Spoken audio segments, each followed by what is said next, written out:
Hello internet users and welcome back to another video. Over the years, I've talked a lot about Castlevania games. Surprisingly though, I've never really gotten to focus on one of its most iconic characters, Simon Belmont. Simon has been the protagonist of a few different games, which is something that's not exactly normal for Castlevania, at least for the later games anyway. The whole premise of the series is that Count Dracula resurrects every 100 years, so the task of destroying him is usually left to a different Belmont each time. Simon's story was originally told with the first two games. In Castlevania 1, he carried out his mission by going to the castle and defeating Dracula. In Castlevania 2, it was revealed that Dracula had cursed him during their battle. In order to break the curse and save himself, he had to go on a quest to gather and destroy Dracula's remains. Konami would go on to reimagine the events of the first Castlevania with a few other games. A year after Castlevania 2, there was an arcade game called Haunted Castle. Although it wasn't labeled as a Castlevania game in the West, it had you playing as Simon Belmont.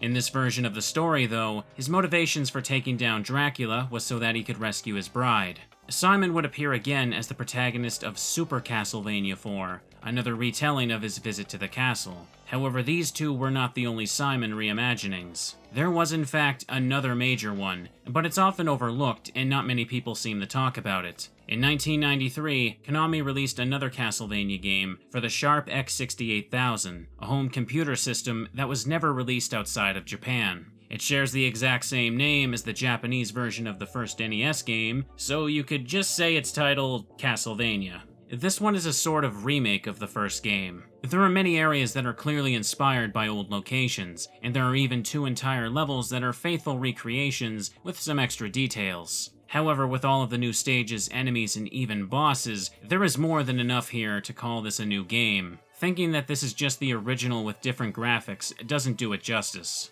This game would remain exclusive to Japan for almost a decade. Eventually, though, Konami would give it an international release as Castlevania Chronicles for the PS1. Now, it is obviously a good thing that such an obscure game was made more accessible. However, Castlevania Chronicles did not come out at the best time. When it made its way to North America, the PS2 was just a few weeks away from being released a year ago.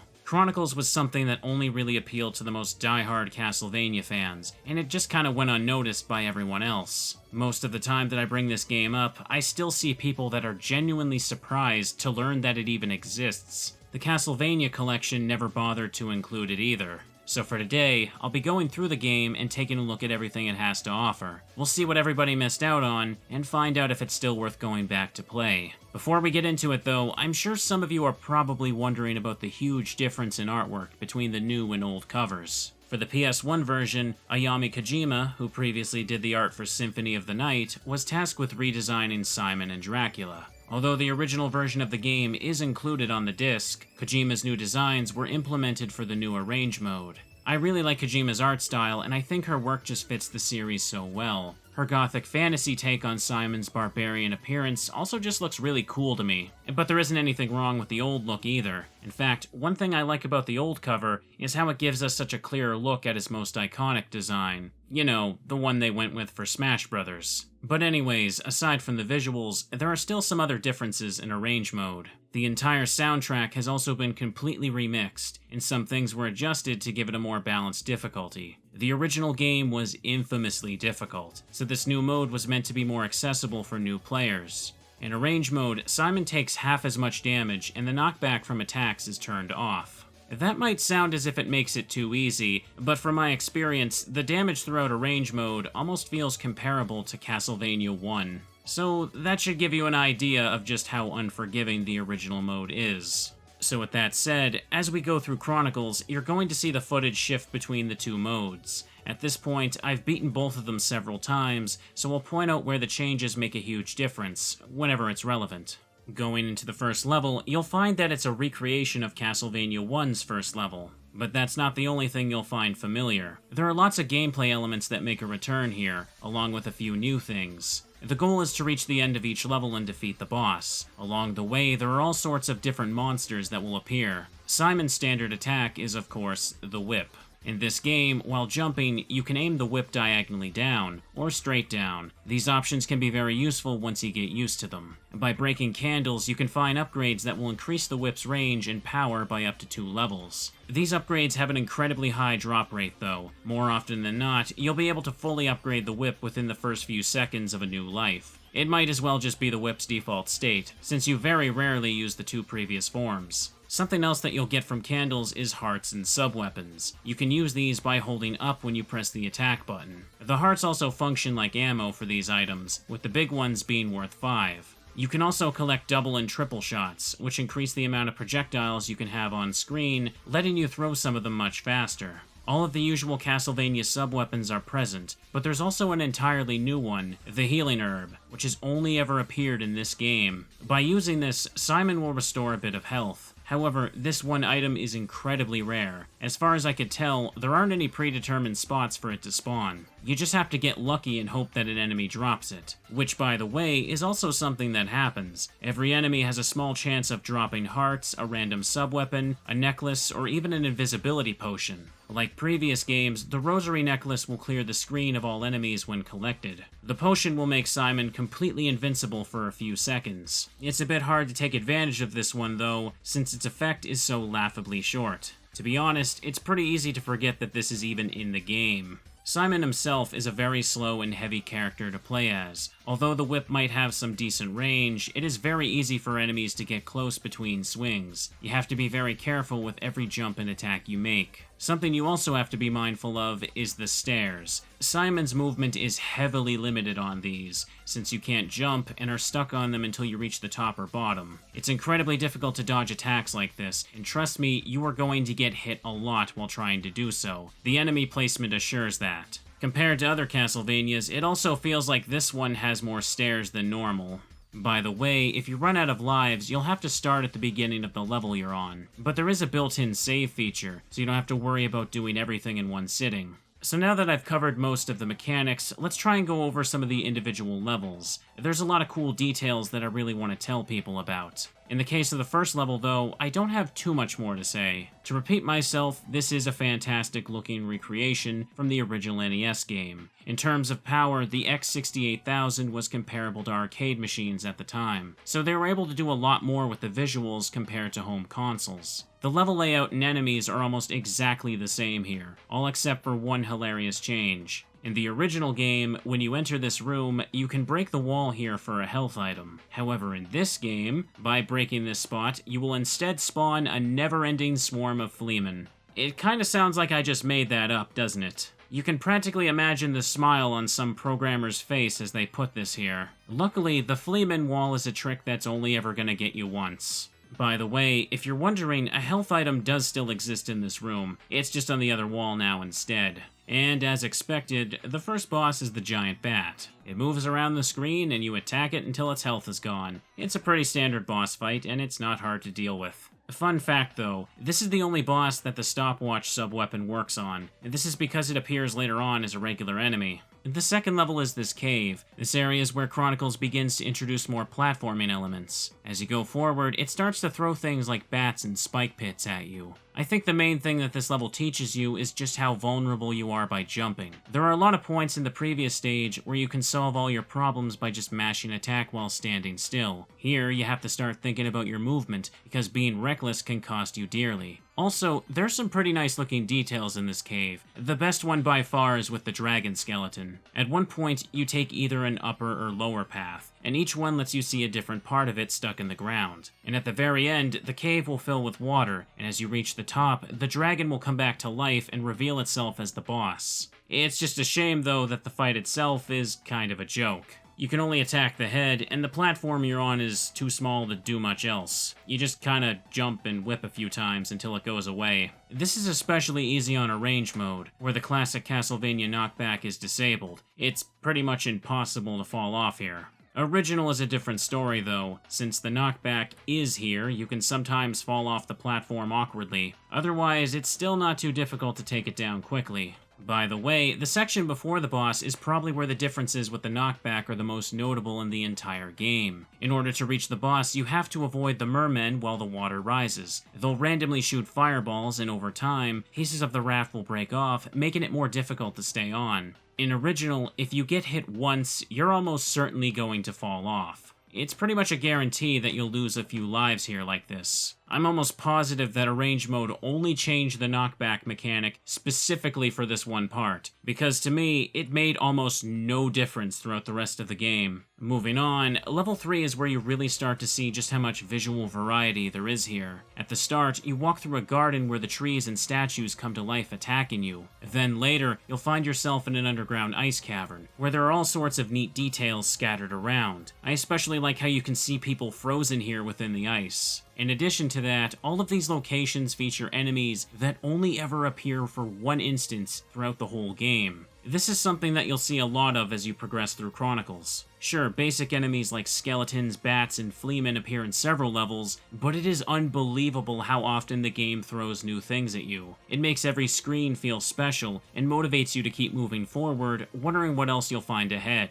The presentation of this game is pretty great, and it's a big part of its charm for me. I know that I'm already pointing out a lot of things about the stage details and enemies as we go along, but there is a lot that I have and will be skipping over. Even though this isn't a very long game, the devs really put a lot of work into making every moment stand out. But to get back to how this level actually plays, I'd say that this is where the difficulty starts to go up. There are a lot of enemies to deal with at the start, and there is quite a bit of randomness to how some of them move. The damage you take can build up fast, especially if you're playing on Original. Believe me, you do not get to make many mistakes in this mode. And if you're playing Arrange mode, don't get confident just because you take half as much damage. This is not a game where you can just tank hits to skip over obstacles. Do not even try it. I think that for most people, this ice cave might be a major point of frustration for new players. You have to deal with enemies throwing things at you from below, and tricky jumps that could lead to instant death if you're not careful. This part with the giant worm gave me a lot of deaths the first time around. Even when you make the jump to get over him, there is a bat off screen already flying towards you. You have to quickly walk in place on the ice until it's close enough for you to jump over safely. And yes, you have to deal with ice physics the whole time. That's right, ice physics in a classic Castlevania game. It is just as much fun as it sounds. The level isn't too bad once you're used to it, but one thing that really annoyed me was at the start of the cave. When you enter, it doesn't look like there's a way forward. The first time I got here, I found that by waiting for like 10 seconds, these blocks of ice will break on their own. Naturally, after seeing that, I assumed that it was what you were supposed to do every time. For a while, I figured that it was just a really weird design choice, but several playthroughs later, I realized you could just break them with the whip right away. I think they specifically put a timer on these blocks because they realized it wasn't immediately clear to everyone that you can destroy them. But all that did was make me think I was supposed to wait every time. They really should have just put cracks on them or something. It would have fixed this whole issue.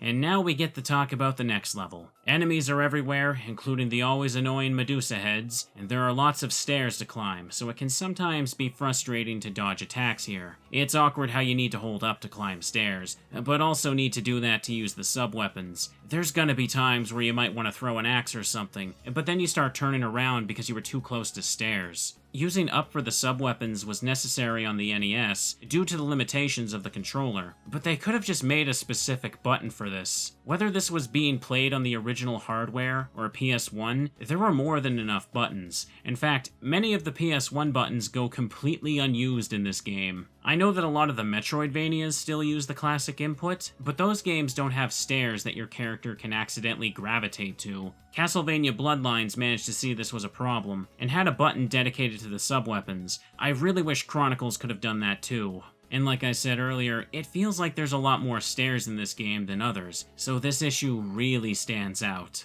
Anyways, while we're here, I wanted to mention some of the secrets and tricks that this level has. First of all, when you reach the room with the statue, walk all the way over to the left wall and jump into it. You can go into a hidden room that contains a health item and some sub-weapons. As for the tricks, they have to do with the sub-boss. When you're getting close to the end, a window will break apart and turn into a creature. The idea here is that it's supposed to keep backing up as you try to go down this hall. It's a pretty obnoxious enemy to deal with, but luckily there are two ways of ignoring it completely. For the first one, once the glass monster spawns, if you just go back down and up the stairs, it'll completely despawn for good. And as if that wasn't already enough by itself, there is an even easier method you can use. When you're on this platform here, stand on the left side while facing right. Then when you jump, you'll hit the trigger that causes the window to break. The monster is designed to always back away from Simon, and under these circumstances, it will move and fall down to a part of the stage it was clearly not intended to be at. Fighting the glass monster the normal way is such a pain. Even when you do defeat it, all of the shards will start flying towards you as well. Combine this with the Medusa heads that are flying around, and it feels next to impossible to avoid getting hit here. This is right before a boss too, so you're gonna want all that extra health. And I say this knowing there's a healing item hidden at the end of the hall. The boss can be kinda frustrating, but assuming you know the trick, it's a lot more manageable. Moving on to level 5, this is one of my least favorite places in the entire Castlevania series, and I say that only because of the last room. The majority of the level is pretty okay otherwise. It's the expected clock tower area, and it has a couple of fun ideas to it. I like this one section where you have to ride a pendulum across a pit of spikes. Just another thing to add to the list of cool visuals in this game. But like I said, there is the one part that really irritates me. So let me explain it. You have to climb to the top of this room to reach the boss. However, the devs have designed this place to be complete trial and error. There are gears in the background that pop out and roll towards you, and just about all of them have been placed in the most obnoxious ways possible.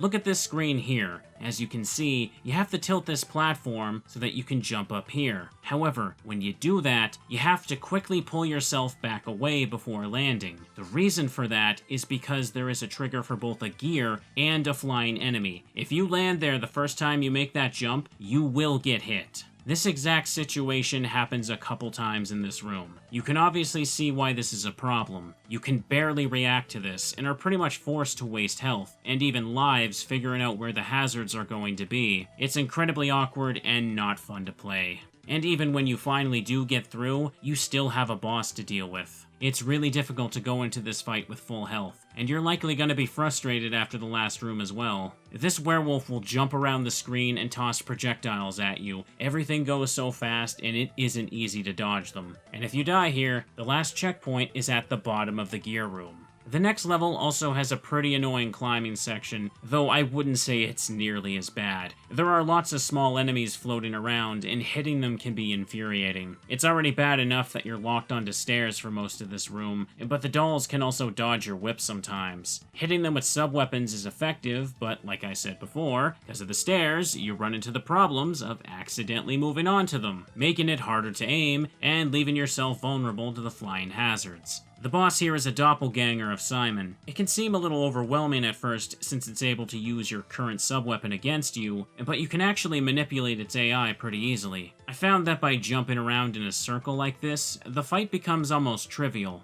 The next part of the game is actually the second level that's almost a full remake from the NES. In the case of this one, though, they really went all out with the backgrounds. There are so many more things to see in the dungeon now. There are prisoners behind the bars, along with skeletons and people on the walls. And just because, there are a few giant monsters that get in your way too, which are also more examples of enemies that only ever appear once. By the way, the dungeon is only 1/3 of this level. There are still more things that they added. Up ahead, you come to a reimagined laboratory. In the center of this room, Frankenstein's monster is brought to life as you approach it and will start chasing you. At the very end of this place, the tiny monsters will jump out of the jars on the shelves and fire projectiles at you. Once you complete that, you come to a horrifically familiar place. A long hallway filled with axe armors and Medusa heads, with death waiting at the end. The background of this area in the original had a bunch of empty paintings. This time, the devs put a lot of creepy moving ones on the wall. And something that's pretty cool is that the first painting you see can actually be changed. Depending on what date you have set, it can show one of the 4 seasons. The PS1 doesn't keep track of time, so to emulate this feature, this port has a hidden menu that you can access on the title screen. All you have to do is input the Konami code. The time that is set will also be displayed on the clock during the werewolf boss as well. It's kind of amazing that they bothered to keep a way for people to see these time-based features. It is kind of weird though how they chose to make the menu hidden.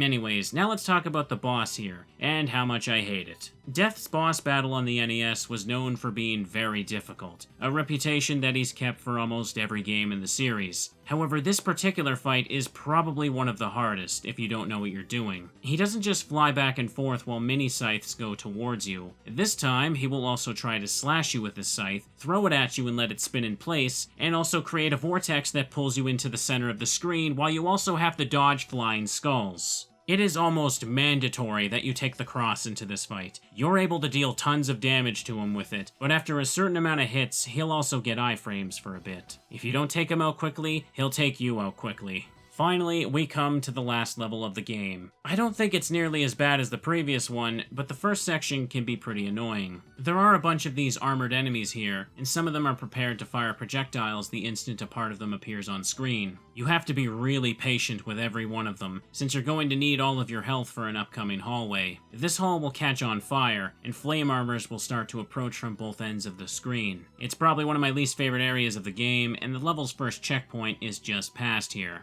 As for Dracula, he's actually not too different from what you see in the other entries of the series. For his first phase, he teleports around using fireballs while you slowly chip away at his health. For the second phase, he turns into his demon form, and you need to finish him off quickly with everything you've got left. Even if you do run out of lives here, the game is generous enough to always start you at the final stairway. You're free to take your time figuring out the patterns with little punishment. At least, that's how it's supposed to work. Let me explain. As you might expect, the first time I beat this game was on Arrange mode, and although this was satisfying to do, I really wanted to beat it on Original as well. It's worth noting that Arrange mode has an options menu that allows you to adjust the difficulty even further. You can turn off the timer and increase your starting lives a little bit. Setting it to easy mode makes you take less damage, and setting it to hard makes you take as much damage as Original. I got to a point where I could beat Arrange mode start to finish on the default settings without getting a single game over. With most of the stages and enemies memorized, I went back to Original and actually managed to do the same here. And then the game crashed after Dracula was defeated. That might not sound so bad at first, but you have to keep in mind, Chronicles doesn't ask you to save unless you run out of lives first. So when I turned it back on, the save file was completely blank, because I hadn't gotten a chance to save once. As you could imagine, that was a bit upsetting. However, I did manage to beat it all again at a later time. Now, there are a few things you can get for finishing the game. For Arrange mode, you unlock Time Attack. Not much to say about it, it's Time Attack. And for Original mode specifically, I was able to unlock something else, a second loop. That's right, just like Castlevania 1, when you beat Dracula, you return to the start of the game for a second playthrough, and this time there are changes to make it even more difficult. A lot of the enemies are much faster now, especially the bats, and in areas like the clock tower, platforms now start to fall when you land on them, and there's also more gears in that one room. Oh yeah, and everything now deals twice as much damage to you, so 4 times as much as you would take in Arrange mode. And if that isn't enough for you, well don't worry, because this game takes the idea even further. There isn't just a second loop of increased difficulty, there is 6. That's right, after you clear what is considered to be one of the hardest classic Castlevania games, it's prepared to up the challenge 5 more times. They wanted to be absolutely sure that this game would break anyone who played it. As for myself, I did attempt to beat as many of these as I could, but unfortunately I had to stop, and not for the reason you might think. I managed to get all the way to the end of level 2 on the 3rd loop, and then it crashed again. Sadly, my last save was early on in Loop 2, so I lost a huge amount of progress. This is a really unfortunate problem with Castlevania Chronicles. Sometimes the game will just freeze, and there is nothing you can do about it. Like I mentioned before, you don't get the chance to save unless you lose all your lives. So sometimes, if you play too well, you can just get randomly punished for it. You'll know when a crash is coming too. Sometimes when you enter a new area or start a boss fight, the music will load incorrectly and it will just be glitchy noises. When this happens, the next time you either die or the game tries to advance to the next screen, it will fail and crash. I've been playing this game on and off for about half a year, and in that time, this happened maybe 4 or 5 times max. It's not exactly a common glitch, but it's not the rarest thing in the world either. In my particular case, I had it happen at some of the worst possible times, and I would always lose a lot of progress, which is really discouraging. I genuinely wanted to get really far into the additional loops, but this glitch made me give up on trying. You might think it's a solution to go for a save every level by intentionally wasting your lives, but I really don't want to do that. If you're playing well, you're going to want to have more than the default amount of lives. You do not start with very much. I shouldn't have to waste my time putting myself at a disadvantage because the game can randomly crash. That just makes me not want to bother with the extra challenge at all. If you're wondering, this glitch is only an issue on the PS1 port, but absolutely nobody is going to be playing this on the original hardware, so you just have to deal with it. I couldn't find much more information on this problem, but supposedly it doesn't happen if the disc is played on a PS2 or a PS3. I'd be interested to know if anyone else has had this happen to them under all these circumstances. To talk about another positive though, there is an extra menu that you can access for original mode. If you hold down L1 and R1 when selecting it, you get to select a sound module before playing. On the Sharp X68000, the game's music would sound different based on what sound module the computer had. You essentially get to choose between 3 different versions of the soundtrack. It's a nice feature to have, and it's pretty amazing that they made the effort to include something like this. Still, I question why they had to hide it. I don't see why this couldn't just be listed on the title screen, it just makes no sense to me. And that is about it for Castlevania Chronicles. Overall, I'd say that it's a pretty interesting game that deserves much more attention. It's not just a graphically updated version of the first game, it offers a lot of familiar ideas, but there's more than enough to call it a whole new experience. And if you ask me, I'd say that it's one of the best looking Castlevanias of the 90s. It's clear that the devs were focused on getting the most out of the hardware they were making it for. There is a ton of details on almost every screen, and the variety of enemies it has is amazing for the time. I think it's definitely worth going back to play today, but it might not be for everyone. I've heard many people say that the original Castlevania is too difficult to be a good starting point for the series. If that's true, then I would not recommend this as a first game either. While the changes in Arrange mode make for a much more balanced challenge, it can still be pretty brutal if you're not used to this style of gameplay. And let's be real, the game is not perfect. The crashing glitch aside, there are a handful of design choices that I dislike. Some things like the Fleeman wall are kind of funny, but other details like the gear room are just tedious and not fun to play. There are some unfair moments that would make someone drop it, and I wouldn't blame them for doing so. Despite those parts though, I still found myself really enjoying the game. To me, it stands out as the definitive game featuring Simon Belmont. My name is Pikasprey, and thanks for watching.